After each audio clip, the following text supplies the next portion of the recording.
All right, let's give you a hand.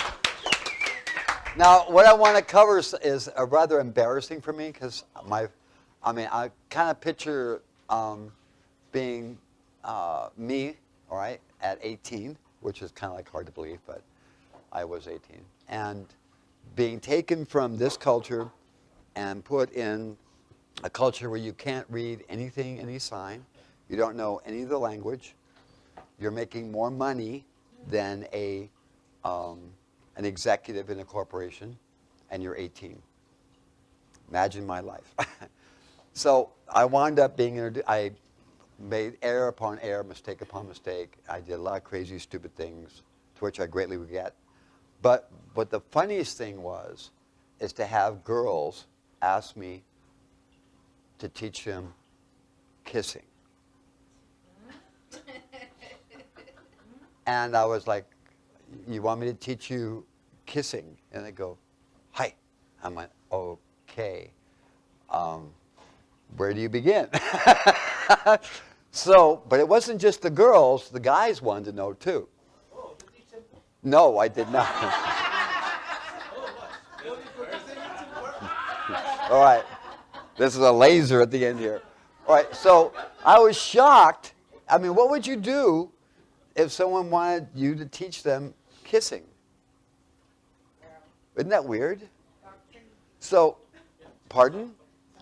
I know. How do you start off with doctrine? Okay, I said, usually you get to know someone first before you start. It was a real challenge because I didn't know where to begin because I never really thought about it. Because how many here tried kissing when you were like 12 and you wind up hurting the lips of the other person by pressing really hard because you didn't know how it worked, right? Does anyone remember your first time you tried to kiss somebody? I mean, someone of the opposite sex. I mean, you're like, how does that work, right? Well, you had to learn, and they never seen it. It wasn't part of their culture. Kissing was not part of their culture, and it was really awkward because they wanted to learn because they'd seen it in the movies, and they were like really puzzled. Why do you do that? See, in their culture, the Eastern has a totally different view on relationships. So when others my own age would say, "Hey, teach me about this. What is this? How do you do it?" And I was like, well, it was kind of hard to explain. Now, dealing with two separate cultures and being caught between two is a real challenge. The other thing they wanted me to teach them was about shaking hands. Why do you shake hands? And I was like, what? You don't know what shaking hands is? Because I put up my hand and they'd look at it, And I go, hi, and they'd bow to me and I'd put up my hand and they'd look at my hand. All right, what's wrong with your hand? And I'm like, it's like, different what? Different culture. So how would you begin if someone asked you to teach them kissing? I mean, we're not talking, they wanted me to teach them what it was. Why do we do it? When do we do it? How is it done? Because it's something they wasn't part of their culture. So how would you begin? You ever thought about it? We just take it axiomatic because that's what we do. For me, it was the first one asked me was a girl, which I thought was weird. And I said, well, you get to know someone first. She goes, well, why? What is all? They didn't understand it because they watched in the movies, people just met and they kissed. And they didn't understand what was that all about? How does it work? I understand this is the early 70s, and there was kind of totally confusion as to what was going on. Usually they didn't allow American movies in there, and movies started coming out, so they didn't know what all this stuff was. So how do you shake hands? How would you explain shaking hands? When do you shake hands? Why do you shake hands? How do you shake hands? You ever thought about it? Didn't that start in order to check if they had a knife? Yes, but all right. So how do you shake hands? I mean, it's our culture. It's our culture. We should know how to shake hands. All right. So let's say, for instance, we shake hands. All right. I need someone to be. Hey, you want to stand up? Okay, good. I need a volunteer. Now, this is really because we don't even think about it. So you tell me when I shake his hand, come here, okay? So we have a deal, right? Yes. Now, you understand the problem? It was uncomfortable, right? It was kind of like, so if I go like this, see what I'm saying? Right? Now, what does that mean as compared to, what does that mean? He's from the other side. Right? What happens when you grab a person to shake their hand and they go totally limp? What does that mean? You understand what I'm saying? This is what we never even consider. How would you explain handshaking? When do you shake hands? What's the purpose? What's the difference between shaking a hand like this as opposed to this?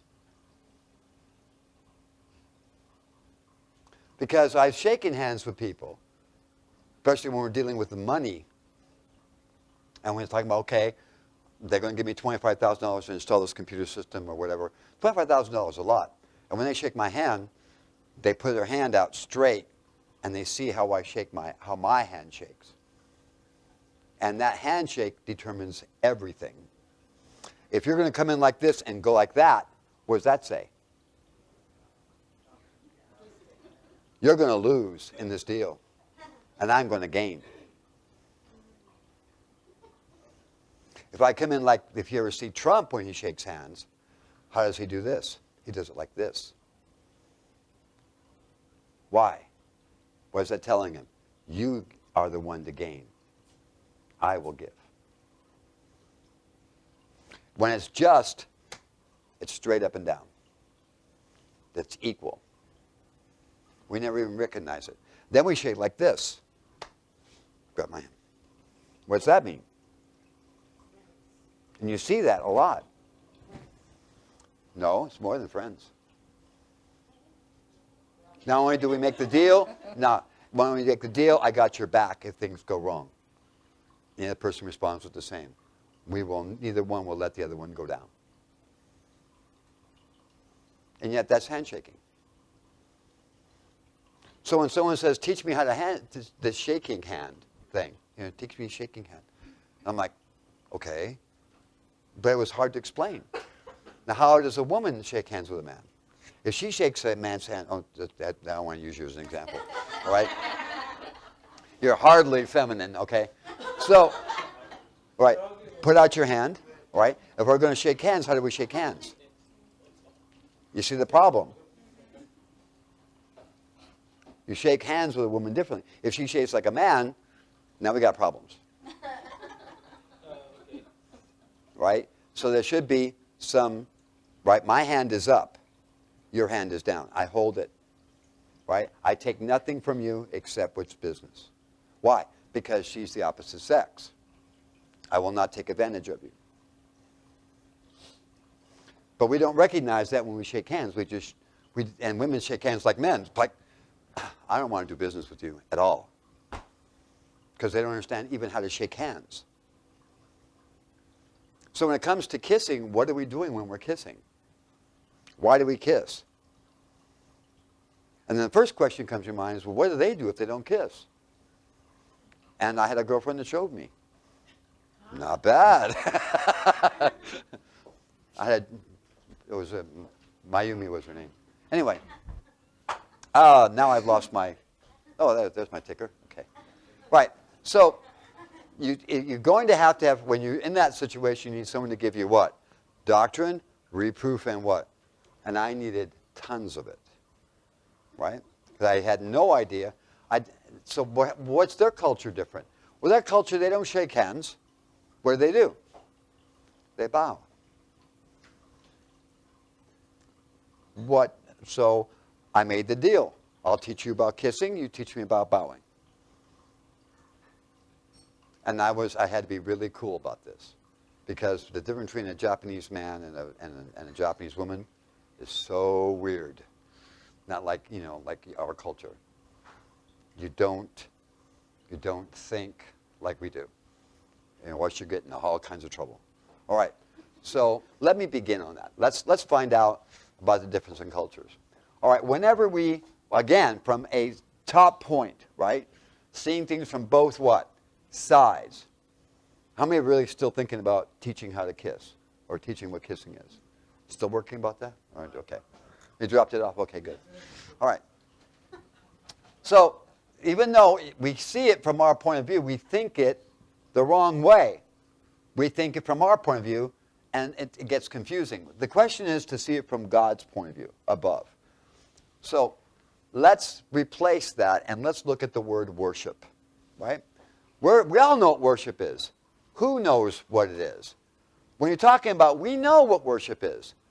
To you, maybe, but what about why do you worship what you worship?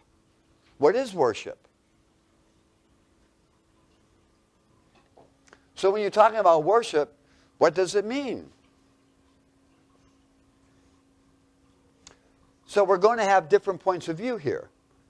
The culture to which God wrote his word, and in our culture. We've got to figure out what worship is. So if we go back at the time of its writings, and we study that time period, we begin to understand what worship is. Because if we're talking about God, we've got to worship God, right?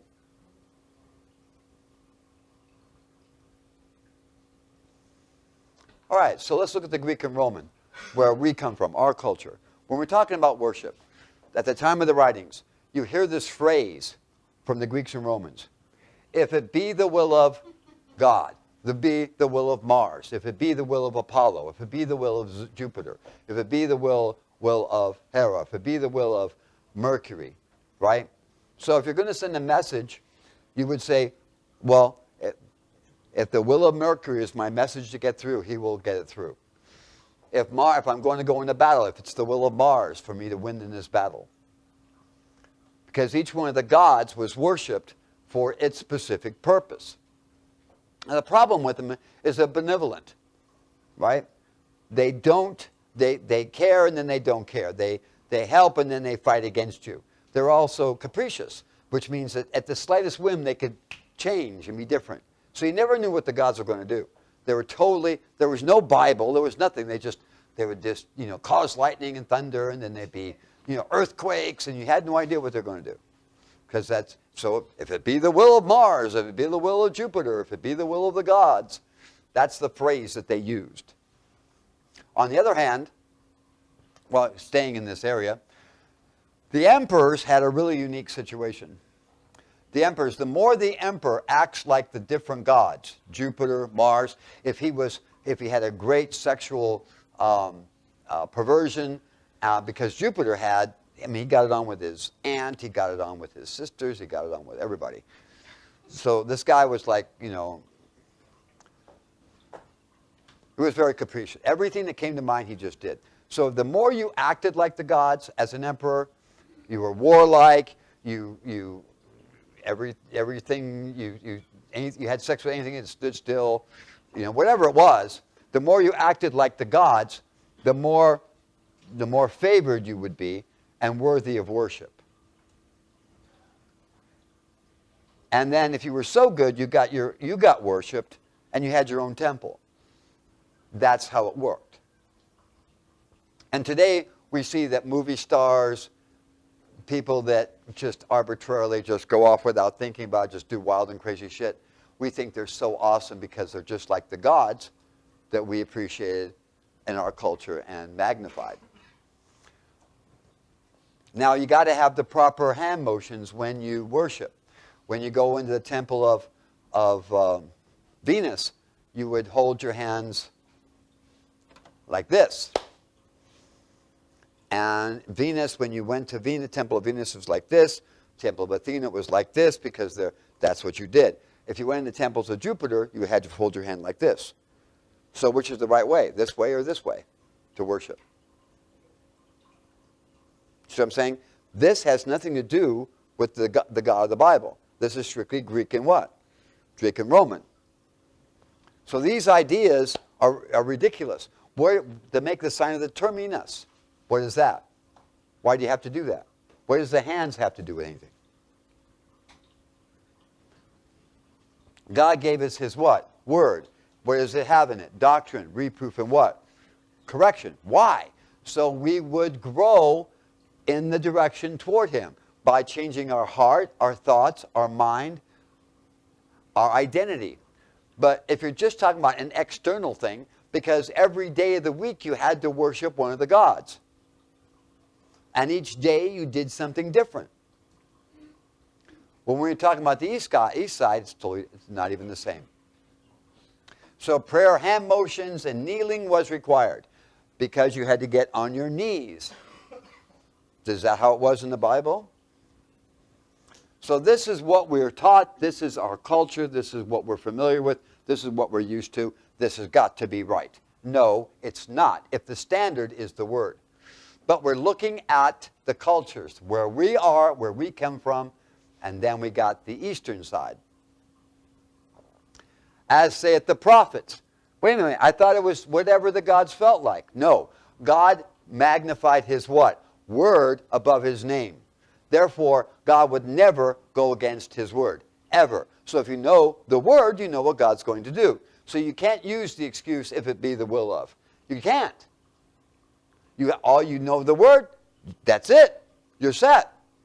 But that's not how the Greeks and Romans, because they never, Mars, Jupiter, there was no Bible. So when you get to the Bible culture, it's really weird, because the Eastern culture, as saith the what? The prophets. Or they'll say, it is what? Written. So there's no guess as to what God's will is. Zero. How many here today, if it's God's will? Well, grab the book, look at it, read it. That's the doctrine, reproof, and what? Correction. But there never existed that on this side. So you never knew God's will.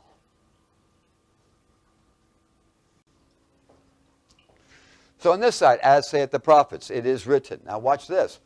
Only one God. The king, unlike the emperors over here, the king is accountable to him, God, for the state and well-being of the hearts and souls of the people. On this side, no. People were what? Expendable. They died, it's no big deal.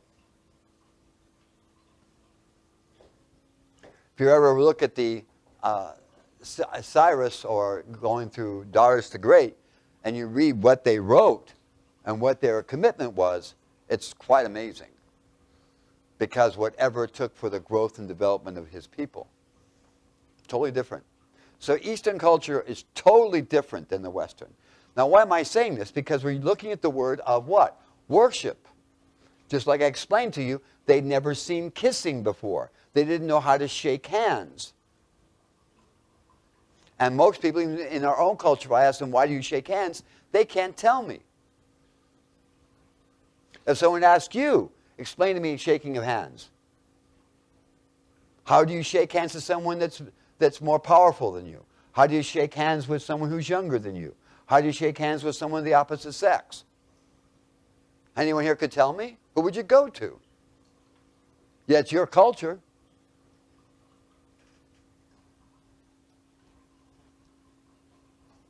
So, on this side, proper hand motions and kneeling is required. This side, method and type of what?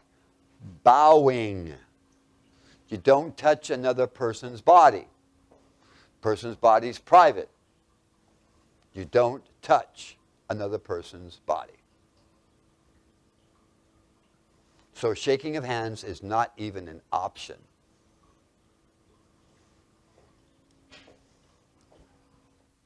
All right.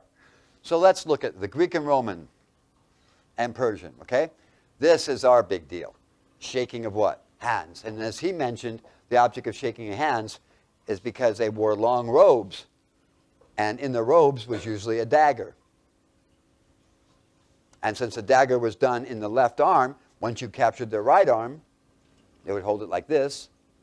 You would check and make sure there was no dagger there. And you would, so there's no dagger. The reason you do this is to lift the helmet up. Because you used to have helmets. and you lift it up so people could see your face. All right, anyway, that goes back to, you know what I'm saying? You ever see people go like this? Right? You lift it up. You're bringing up your helmet. That was the visor on your helmet. You know, knights in shining armor, you know, the helmet lifted up. High. Right. All right, so handshaking is what we do in our culture. The second thing is proskuneo, right? It's kissing. The word proskuneo, all right, proskuneo, there it is down here. Proskuneo means to kiss toward. Kuneo means to kiss, and pros means to toward or on or to. You think I'm joking? No. Have you ever blown someone a kiss? Never? Ah. How many of you ladies, how many times have you ever blown a kiss? Who'd you blow the kiss to? Anyone else?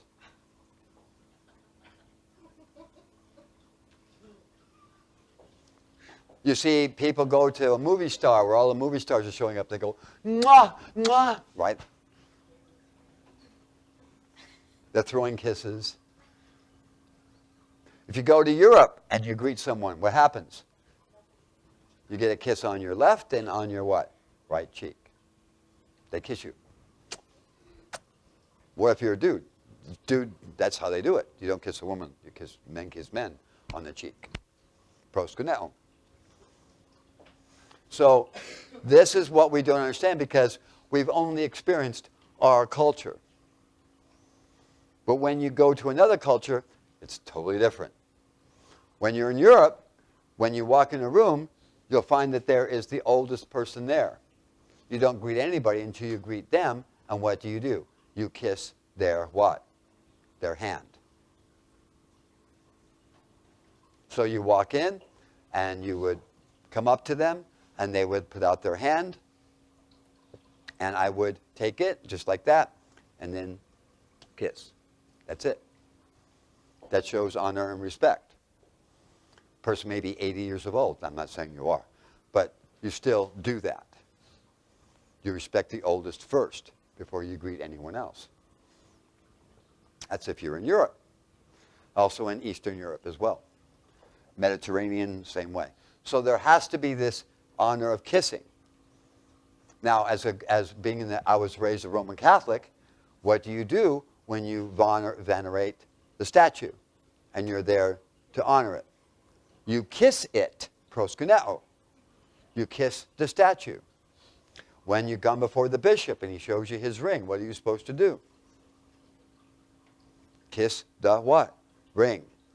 Don't worry, he won't show you his ass. Just kiss the ring, right? So kissing is what we do in our culture as Greeks and Romans. We kiss toward. Proskuneo.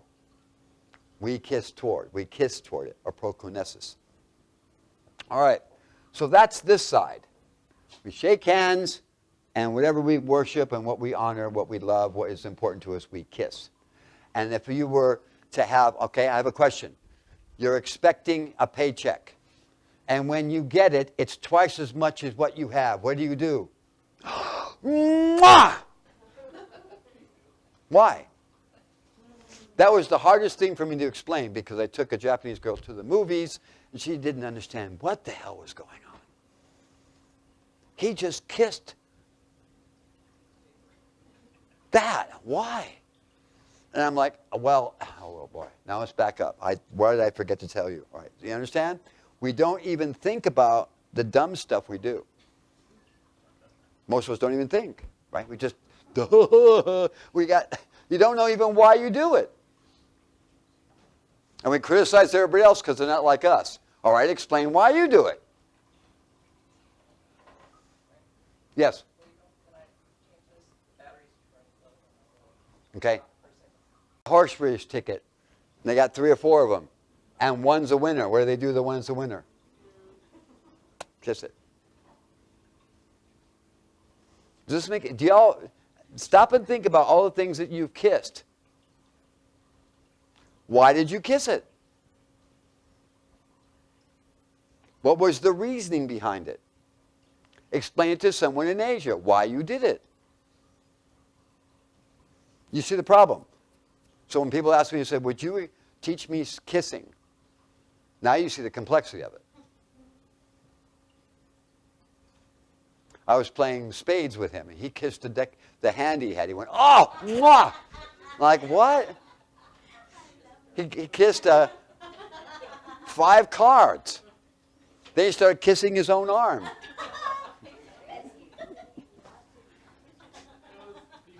All right. You understand the problem? We don't even know why we do things. We don't even think about them. Now explain it to someone that doesn't exist in it, doesn't even have it.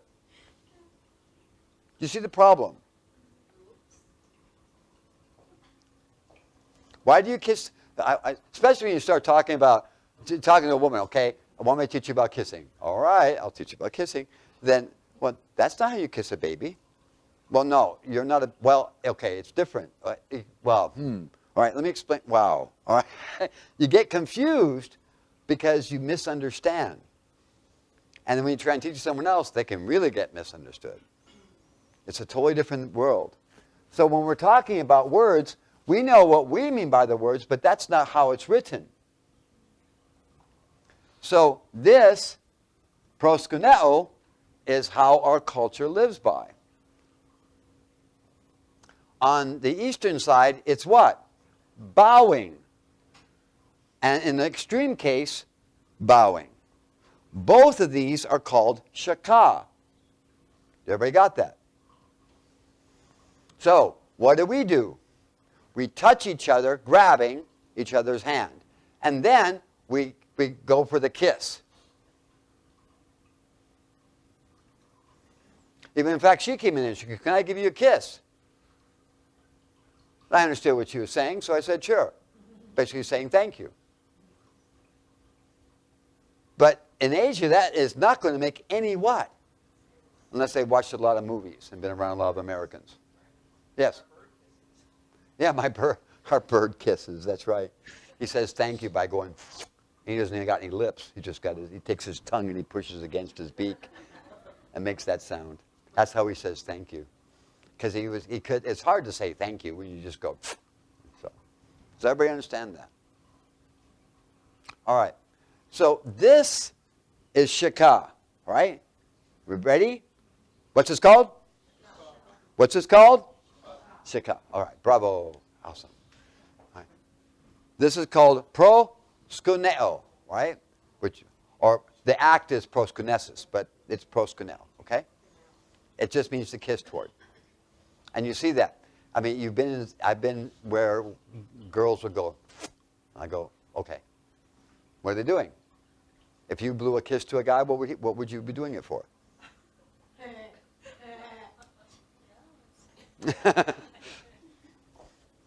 Right? Do you understand the problem? Here. Blow a kiss to him. Blow him a kiss. No, okay. Don't blow him a kiss. All right. But you understand the problem? We understand. Now all of a sudden there's a meaning here rather than just the action. There's something behind it. She won't do it because there's a meaning behind it. Why? You see, we don't even know why we do things. And we think everybody else is stupid because they don't do it our way. We don't even know why we do it.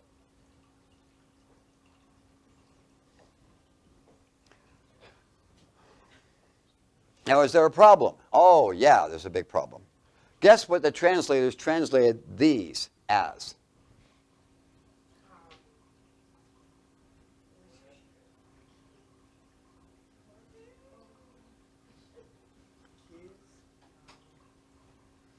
This doesn't work. That has nothing to do with worship.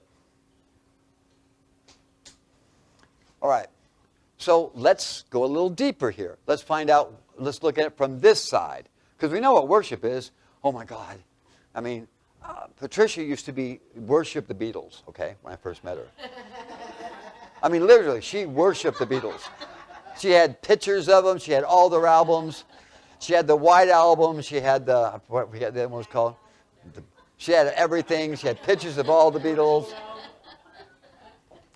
But she worshiped them, right? So if you walk in a person's house, you can see what they worship, what they have everywhere, what they talk about. That's what they worship.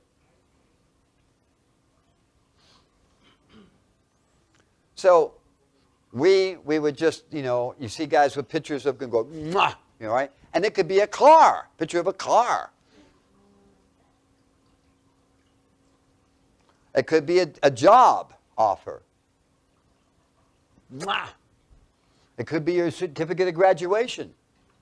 Mwah. Are we weird or what?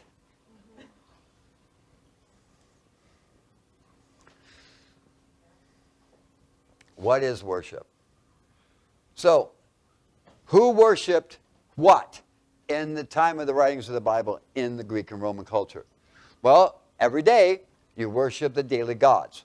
On Tuesday, you worshiped, you greeted Mars at the very beginning. Wednesday, you did it to Mercury. Thursday, it was Thor, it was Zeus, Jupiter. On Friday, it was Venus. You needed to kiss toward them. You needed to kiss their statue. You had many statues in the house. In fact, if you go to a Roman Catholic house, they got a lot of statues there too. There's usually on the average of about 7 statues, 1 for each day of the week. It hasn't changed, still the same, except they're called biblical things. But anyway, then there's the minor gods, like Terminus I taught you, which is only worshipped once a year. There's others too, but then the emperor gets worshipped what? Daily. You have there's a statue of him in the city. There's little images of him that you have to, whenever you see it, you have to kiss toward it. You either blow a kiss to it or you kiss it. That's the way our Romans were. Each one of the statues of the gods you had to blow a kiss to. Rulers, on occasion, they come there, you blow kisses to them. Great athletes or warriors. Today we do the same thing. You see an athlete, you see at football games, the women are blowing kisses to them and men are shouting to them. And that's just athletes. Football players, basketball players. And then you got, even good actors. You see an actor like Tom Cruise show up and everybody's, I love you, and blow kisses and stuff. Pardon? I can't stand him. I met him. Oh. When he did the movie Top Gun, he did it on my ship, aircraft carrier, when I was on it. So that ship it's showing you is not the Enterprise. That's my ship, the Ranger. But anyway. The great athletes are warriors on anniversary of accomplishments. So that's who you worship. Now, on the Eastern side, they don't deal with that. This is honor and respect. And it's a totally different point of view. Hebrews, Gentiles, the Gentiles are those that are non-Jews living on the east side, away from the Roman Empire. Christians in the Gospels and Acts. So not too many people from the Roman Empire. Why? Because they persecuted them, and so people kept away. So what do you worship? Number one, what do you shakah? Messengers, those who speak the truth. Those who gave for your what? Benefit. They gave up from their... Does that fit your parents? Yes. Your parents are in that kind. They gave up their lives for your benefit. Anyone who does that, that's who you bow to. Who else? God. Who else? Heads of family. Who else? Those in what? Authority. And this is the sequence the Bible itself says, which is from this culture.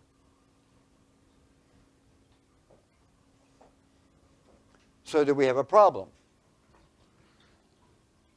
You bow to all of these. And you see that in the Bible. Bowing to messengers, bowing to those who gave for your benefit, God, heads of family, and those in authority. So what's worship? To us, it's just kiss toward. Acknowledge him the first day of the week. First day, don't have to do anything. All you got to do is Sunday. Just Thank you, God, for this day. And then you're all set. Maybe want to even blow them a kiss. That has nothing to do with the true God. Nothing. Totally different. It's an Eastern orientation. Is that making sense?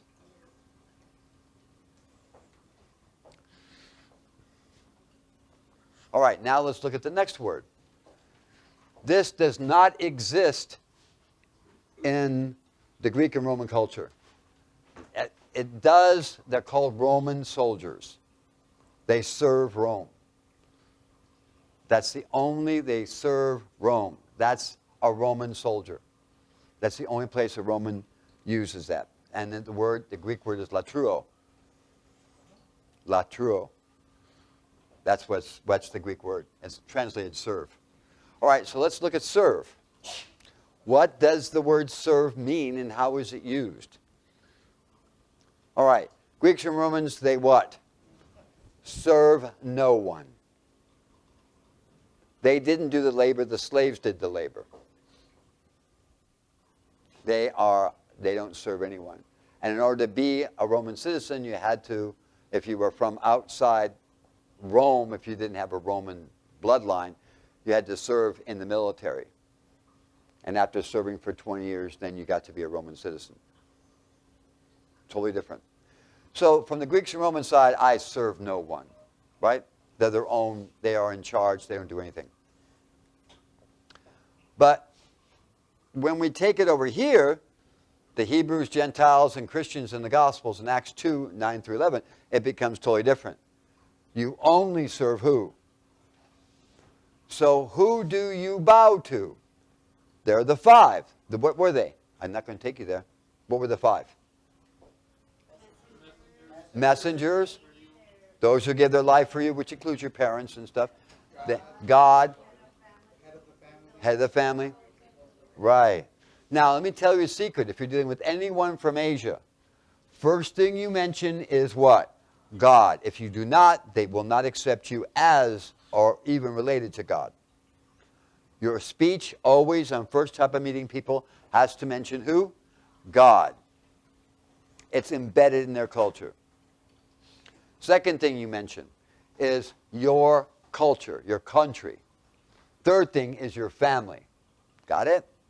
Never business.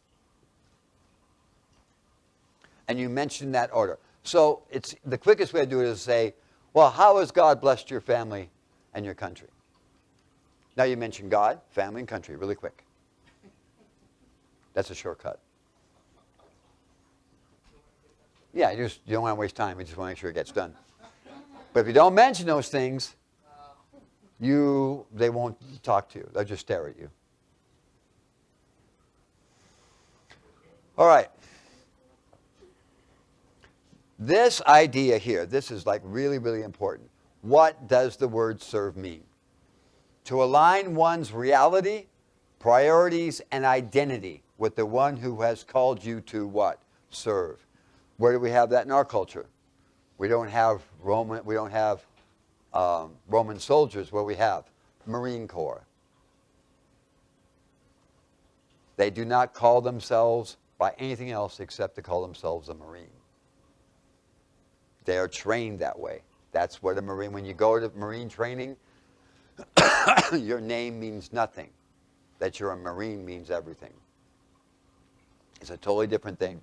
Their whole purpose is to what? Serve the country. To protect and guard and keep it. Even if it means their life. That's the difference. They're called to serve. They align their reality, their priorities, their identity with the country's benefit. They're the first ones to die. First ones to engage the enemy.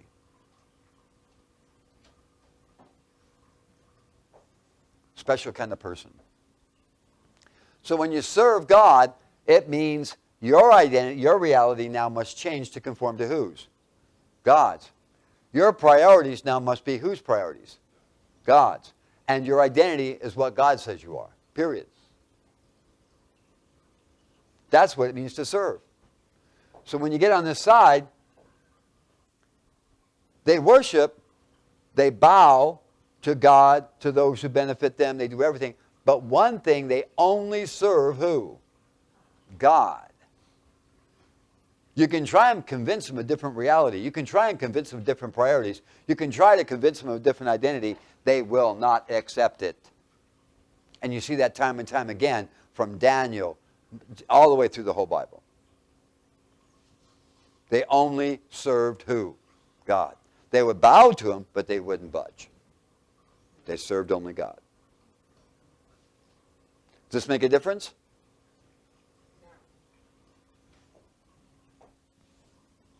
All right, so let's review some of the things that we thought we knew. Luke 4:4, and Jesus answered him, saying, it is written that man shall not live by bread alone, but by every word of what? Because that's where you get your what? Doctrine, reproof, what? Correction. If you're going to serve who? God. Luke 4:8b, thou shalt worship the Lord thy God. Well, the Bible also shows messengers that you worship them. Lot, they came in, what did they do? Bowed to them. What are they? Messengers from God. Abraham, when they came to his tent, what did they do? They bowed. That's the word shakah. So, thou shalt worship the Lord thy God. Also the other four. But him only shall thou what? In other words, your reality, all right. Rewind, replay, okay. Align one's what? Okay, that doesn't sound very enthusiastic. Let's try it again. To align one's what? Reality. All right. And what? Reality. And what? Identity with the one who has called you to serve. That's what it means to serve God, to serve our country. What does it mean to serve our country? What if you lose a leg? What if you lose your life?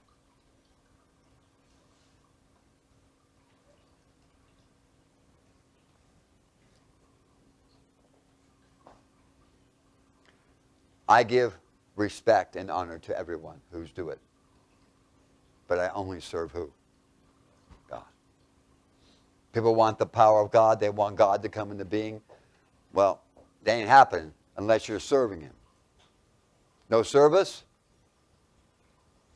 And when I was in trouble, when I was overseas and I was in trouble, guess who came to my aid? The American ambassadors, my country. I was willing to lay down my life for my country, so when I got in trouble, the country came and bailed me out. I got arrested by the Marisans. I got arrested in Malaysia and was in court. The military came and bailed me out. They protected me. Does that make sense? So, man shall not live by bread alone, but every word of what? God. Are there benefits for serving God? Yes. Are there benefits for serving your country? Yes. To the degree that you give is the degree you receive. And that's what it's all about. 2 Timothy 3:16. How much of the scriptures? All scripture is given by inspiration of God and is profitable for what? Okay, that's the word doctrine. Okay, ready? Right? And it's profitable for what? Doctrine. For what? For what? All right. All of it is in instruction in what? To get you to be that big, beautiful tree and not that scrawny little thing in the pot. Any questions? Are we to worship God? Yes. Are we to worship our families? Yes. Are we to worship those who give of their own for them, for us? Messengers? Yes. But who do we serve?